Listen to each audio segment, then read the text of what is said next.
Hey there, Christophe from the French Herbal. Today I'd like to talk to you about the pomegranate tree and its fruit. It's a tree that's cultivated in my region in the southeast of France. And like many of you, I was familiar with the fruit and the fruit juice, but I had never really looked into its medicinal properties until, some of my clients in my private practice started giving me positive feedback for various conditions. So that's when I started doing some research, and to my surprise, I discovered that there's an enormous amount of information and studies on pomegranate. So to simplify the discussion, I decided to split it into two episodes on pomegranate. The first one today will focus on the tree, its origin, its constituents, and traditional and historical uses. The second episode will focus on the recent scientific literature, and you'll see that it's a very promising fruit and tree for preventing so many modern chronic diseases, right? So we're going to clear a lot of ground together. I hope you'll discover or maybe rediscover a fruit packed with health benefits. Before we begin, let me remind you that I'm neither a doctor nor a pharmacist nor a healthcare professional. I'm here to share information with you, but this does not replace medical advice. Let's start as usual with a bit of botanical information. The pomegranate tree, Punica granatum, is a shrub that belongs to the Lithraceae family. So this botanical family includes both small plants and trees, and among the trees we have henna, which you may know for hair coloring or body painting in certain traditions. And among the non-woody plants, we have plants like purple loosestrife, which grows near waterways. And both henna and purple loosestrife are rich in tannins. And we will see that it seems to be a common theme in that family. The pomegranate tree is cultivated in Mediterranean climates. It loves the sunlight. We're in the same zone as the olive tree and the almond tree.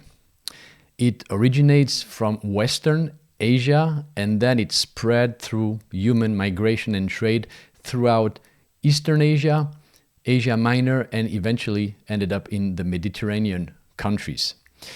Pierre Liotagui, a famous French ethnobotanist, explains that along with fig and grape, pomegranate was probably one of the first crops domesticated by Neolithic farmers in those regions. I don't know if you've seen the red flowers in June and July. They're magnificent. Then the fruit develops and it matures late and can remain on the tree until winter. The tree needs some well-drained soil to avoid water stagnation around the roots. It tolerates limestone and poor soils, just like in my area. It's drought resistant once it's well established. Probably after 2 to 3 years, it's really solid. But if you want to produce large, juicy and sweet fruits, the kind that burst open because they're so full of juice, then regular watering during the flowering and fruiting season is recommended. As for maintenance, it's a tree with very few pests. It requires little labor, just pruning every 2 to 3 years to stimulate fruit production. A very interesting point is that pomegranate is a zero-waste fruit. You can eat the pulp. The rind is medicinal, as we will see, and the seeds produce a highly appreciated oil, especially in cosmetics. Okay, so let's review the traditional uses of pomegranate because they go way back. Pomegranates have been found in Egyptian tombs dating back to 2500 BCE. The Phoenicians, who were great explorers, were likely responsible for its cultivation in North Africa. And then the Arab civilizations introduced it to Spain in the early 8th century. And the city of Granada is named after the tree, after all. So because it was cultivated so early in human history, we find very ancient medicinal uses. And the first notable use is as a worm-killing agent, including tapeworm, both in humans and animals. This is mentioned in the Heber's scrolls dating to around 1500 BCE, and it appears in the writings of Dioscorides in his famous De Materia Medica book dating to the 1st century BCE. The root bark was used in that context, but be careful, the bark is also toxic because of its alkaloid content. This is why it's actually effective for killing worms, right? So it's no longer used today because it is toxic. As we'll see in a minute, when we talk about its constituents, the different part of the tree contain significant amounts of tannins. And this astringent effect has been used throughout the centuries. So it astringes any tissue it is in contact with, right? Like all plants rich in tannins. It shrinks inflamed mucosa and slows down fluid loss and microbleedings. Okay, so let's get a little more specific from that point of view. Dioscorides explains that it can tighten up loose gums. Arabic physicians used it for hemorrhoids and bleeding. The fruit juice was used for sore throat, which is a good example of inflamed and swollen tissues. For diarrhea, entire fruits were placed in clay pots and then dried in the oven, and then it was ground and taken as a powder. Pomegranate is used in Chinese, Tibetan, Mongolian traditional medicine to slow down bleeding, discharges, and excessive diarrhea. So we're really in the same themes here. As you can see, right, it's a drying, energetic profile. It reduces fluid and blood loss caused by inflammation and tissue damage. The fruit rind, it was once called malicorium in the old writing. It was used to tan leather, which is a proof of its very high tannin content. The flowers, which were called balostium in the old writings, also had astringent properties and used as a tea. Hey, just a quick pause to let you know you can grab my free ebook on preparing herbal teas for the 4 seasons. It's full of simple recipes and blends you can make with herbs you can buy or even grow almost anywhere. The link is right below this episode. Go check it out. Okay, now let's look at the constituents of the different parts of the plant. Knowing the constituents will actually help us understand the traditional and the modern uses of pomegranate. Let's start with the bark. As mentioned earlier, the bark of the root and the bark of the trunk contains alkaloids such as pelletiarin, named in honor of a French pioneer in plant chemistry. His name was Pierre-Joseph Pelletier. And for the little story, Pelletier, along with his colleague Caventou, also isolated quinine and caffeine in the 1820s. The alkaloids of the bark are responsible for the anti-tapeworm effect and also for the toxicity in humans. The bark also contains tannins, phenols, flavonoids, and sterols. So there's a strong possibility that the bark has other interesting properties, but its use is extremely limited today and even strongly discouraged to avoid toxicity. So no usage of the bark today. Now let's move on to the leaves. They contain tannins and flavonoids, which gives the leaves anti-inflammatory, antioxidant, neuroprotective, antiviral, and anti-cancer properties. They're also rich in minerals such as calcium, potassium, and iron. The young leaves contain higher potassium levels, while the older leaves contain more calcium and iron, as per the studies that were done to this date. Although with so much tannin content, we may wonder if absorption of the minerals will not be partially blocked by tannins, right? Probably. Now, what about the fruit rind? Well, it is very rich in tannins as well. Surprise. Especially the white inner layer, that white layer beneath the colored skin. It contains up to 26% of tannins in dry weight, according to some studies, which is a huge amount for plant parts. By the way, as usual, references on my website. The rind contains different types of tannins like gallic and ellagic acids, but it also contains coumaric acid, flavones in the yellow pigments, anthocyanins in the red pigments, and this makes the rind anti-inflammatory, antioxidant, and antiseptic.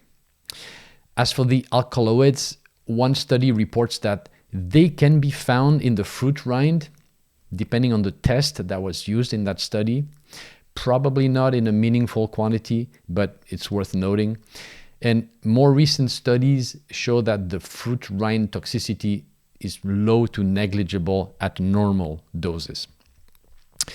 What about the flowers? Well, they contain the same compound that we can find in the fruit rind, such as gallic acid, ellagic acid, so lots of tannins. They also contain ursolic acid, a triterpene that brings anti-inflammatory, anti-cancer, neuroprotective properties.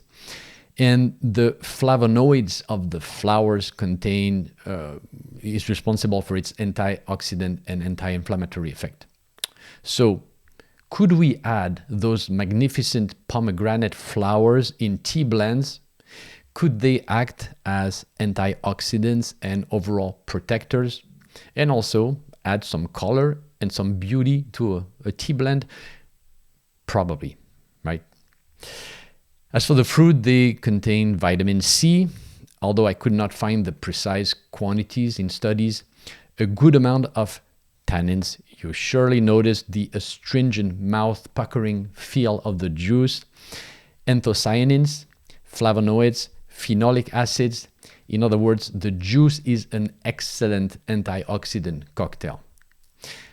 It also contains some sugars, some citric and malic acids, which together with ascorbic acid, vitamin C, gives the fruit its sweet and acidic taste. Okay, so let's move on to practical application. And let's play a little game here. Let's assume we know nothing about the scientific literature. Also, let's assume we don't have all the constituent analysis, we don't have the books, and we rely purely on taste and mouthfeel. Well, we immediately notice the strong astringency. Yes, the tannins, them again. If we were to rank astringency in a tea preparation, the leaves would be the most astringent according to the studies, followed by the fruit rind, then the flowers, then the juice at the bottom of the pile. I'll put the values in a table on my website so that you can see the amount of tannins per gram of dry weight for the different plant parts. And we would choose the part of the plant depending on how strong an astringent effect we want, right? And we obviously want to avoid the bark due to its toxicity. And we would use it to tan the skin and mucous membranes, right? That is, in any situation where these tissues have lost their integrity, they're puffy, swollen, flaccid, leaking fluid due to strong inflammation. And sorry for the image, but you really need to visualize the kinds of situations where tannins will shine. We're not talking about mild irritations here. We're talking about serious inflammation. And these used to be medical indications for tannins in the past in medical practice. Well, of course, before modern pharmacy brought its new molecules. And of course, this situation may require medical intervention, so please be careful. Dr. Valnet, one of our famous French herb doctors, recommends pomegranate flowers as a tea for female discharges, such as leukorrhea, which is mucus discharge caused by infection, for instance, heavy periods, which we call menorrhagia, or bleeding outside of menstruation, which we call metrorrhagia. And Valnet only mentions metrorrhagia. I'm not sure why, probably based on his observation, but logically the plant should also help with menorrhagia. I have no personal experience using pomegranate for these purposes, so I cannot tell you which form of or quantity to use, but perhaps a simple juice would help. Maybe a decoction of fruit rind would work better. Maybe the leaves or flowers combined with other astringent herbs like white dead nettle or blackberry leaf or purple loosestrife or lady's mantle, other astringent herbs. You can use pomegranate for a sore throat, just like you would use a blackberry leaf tea. And the more swollen the throat and tonsils, the more you choose highly astringent parts, right? Flower or leaves or the fruit rind, used as a gargle after medical consultation to make sure you don't have strep throat. For gingivitis, you can use a decoction of fruit rind or an infusion of the leaves or flowers at the mouthwash. You can make it a little bit concentrated since you're going to be spitting it out, right? It needs to be really astringent.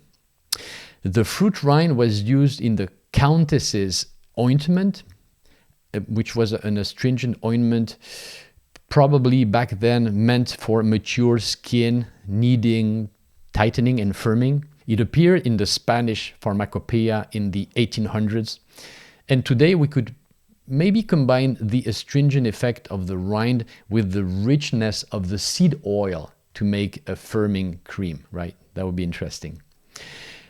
If you only had a pomegranate rind powder and a slow healing wound, I think its astringent and antibacterial nature could probably be useful. And the idea would be to finally sift the powder and sprinkle it on the damaged area to promote healing. Of course, not on deep wounds and never as a substitute for medical care. The juice is pleasant to drink. It's sweet, refreshing, as we said, astringent. And it was considered a fortifier during fatigue or convalescence. As we've seen, it's rich in vitamins and minerals, so it makes sense for filling deficiencies. 1 glass per day, diluted if necessary, if it's a little too strong. And I've had some of my aging male clients in my private practice use it to reduce nighttime urination when there is prostatic hyperplasia. That's interesting. I will end this episode by giving you the traditional recipe used to eliminate tapeworm. It's a preparation with toxicity, so today please do not use it since much safer options exist. But it's interesting to see what previous generations did, and you never know, it might come handy someday, right? Okay, so the recipe goes back to Dr. Laboulben, cited in later work of French herbal authors. And this doctor, Laboulben, was a French physician expert in parasites. He was known in the 19th century for his research. So here's the preparation. Macerate 60 grams of pomegranate root bark in 2 glasses of water for 24 hours. You boil it down to 1 glass. You drink it in the morning in 3 doses, 15 minutes apart. Very bitter, can be flavored with mint and sweetener, may cause nausea, and in fact, severe nausea according to what I've read. An hour and a half later, you would give a purgative tea made with 1 tablespoon of senna and 1 tablespoon of buckthorn bark per cup. So it's very strong, powerful laxative. And for intestinal worms and other parasites, old medical texts always followed this 2-step pattern. First, kill the parasites, whether we're talking about pumpkin seeds or more toxic agent like pomegranate bark or male fern. Do not play with those plants, please. They're toxic. Then followed with a strong laxative effect to expel the parasite. So it was really a 1-2 strategy. Okay, one very last thing, and I couldn't let you go without answering the burning question that all French people have. So what about grenadine? Grenadine is that very sweet French syrup that many kids of my generation have consumed. And I will quote Pierre Liotagui again, one of our famous ethnobotanists. He says, in Spain, real grenadine was prepared by mixing 4 parts pomegranate juice with 7 parts sugar in a jar that was gently shaken several times a day until the sugar dissolved. And the syrup could be heated slightly to clarify it, then filtered through paper, diluted with iced sparkling or still water. It made a delicious and very refreshing summer drink. And Liotagui says, the grenadine served today in cafes and bars is, of course, nothing more than cheap sugar syrup colored with artificial dye, which unfortunately is often given to children who would much prefer the real fruit juice. Thank you, Mr. Liotagui, and thank you for staying until the end. I will be back very soon for the second part of this discussion on the pomegranate tree and its fruit. And the second part will focus on more modern clinical data.